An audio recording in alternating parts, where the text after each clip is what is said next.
Imran had built a zoo. Not out of passion, not out of love for animals, but for money. People came, paid, clicked selfies and left. He didn't care about cages, didn't care about food. Didn't care if the animals cried at night. But one morning, as the sun barely touched the trees, his men brought in something new, a baby zebra. Barely a few weeks old. Weak. Shivering. And crying like a lost child. Imran didn't even look at it twice. Put it in the smallest cage, he said, sipping his tea. Who cares? It's just a zebra. He didn't know. That same zebra would one day stand between him and death. The story. Imran Khan was a businessman in every sense of the word. Sharp suits, sharp mind, and sharper tongue. His zoo in the outskirts of Lahore was his latest money machine. It had lions, tigers, monkeys, peacocks, whatever people wanted to see behind metal bars. He never touched them. Never fed them. Never even walked the paths his visitors did. He only came once a week to check ticket sales and shout at the staff. That morning, the baby zebra came in a wooden crate. It was caught in the wild, separated from its mother during a storm, and sold cheap by a struggling animal trader. It had a tiny body, thin legs, and eyes filled with tears. Imran barely looked.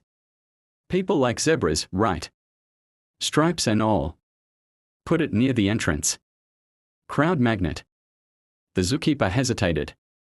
Sir, it's just a baby. It won't survive without special care. Imran waved his hand. If it dies, get another one. The zebra was placed in a cramped cage beside the path. Children cheered. Cameras flashed. But the zebra only cried.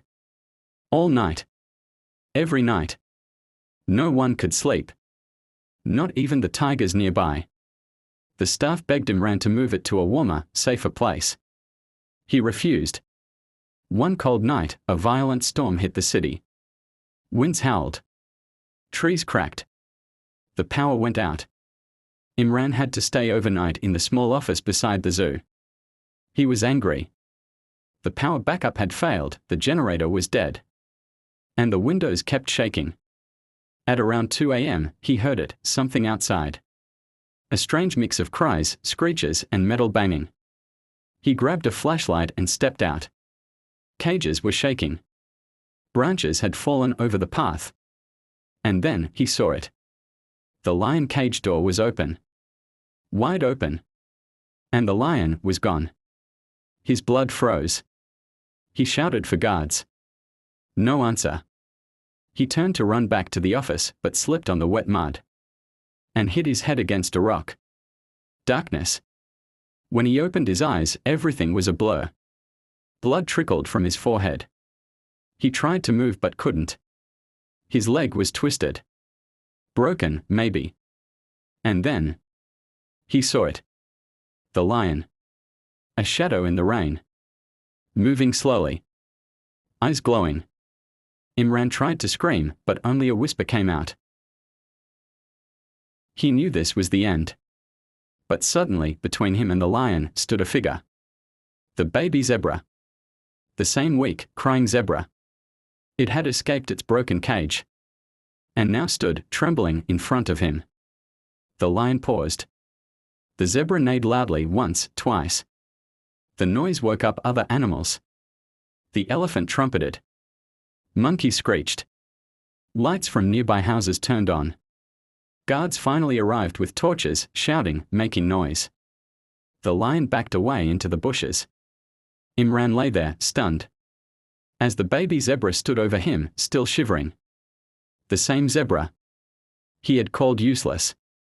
The same zebra he never fed with his own hands. Had just saved his life. The change. Imran was taken to the hospital. Multiple stitches. A broken leg. 2 weeks in bed. But that moment haunted him. Why did that zebra save him? Why didn't it run? He returned to the zoo, limping. And for the first time ever, he walked to the zebra's cage. It was still small. Still weak. But its eyes were the same, full of innocence. And something else. Forgiveness. He stood there for hours.